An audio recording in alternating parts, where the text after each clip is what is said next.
Баршаңызға сәлем достар, менің каналыма қош келдіңіздер. Бүгін сіздермен 3 құраммен жасалатын салат рецептісімен бөлісетін боламын.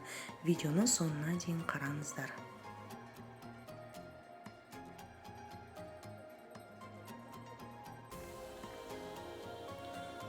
Алмамызды видеодағыдай кубик қылып ұсақтап турап аламыз.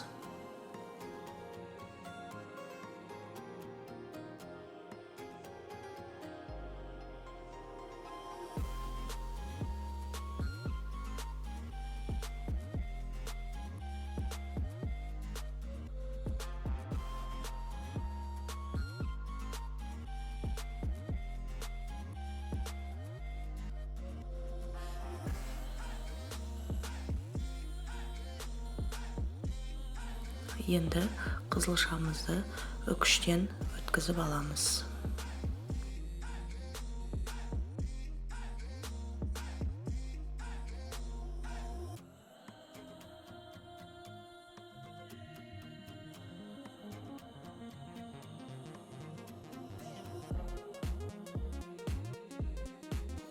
Енді жаңғағымызды жарты пияладай салып аламыз.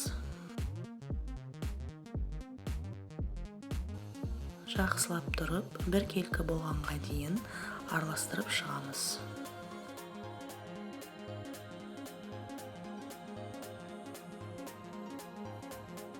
Үстіне 3-4 ас қасықтай майонезімізді салып, жақсылап тұрып араластырамыз.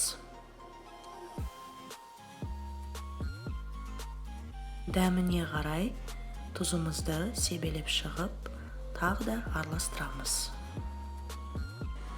Бұл салаттың ерекшелігі витаминге толы, анемияға да жақсы көмектеседі.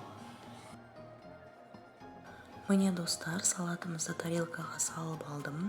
Дайын болды. Әсемдеу үшін бетіне кунжут пен ақ желенімізді қойып шықтым.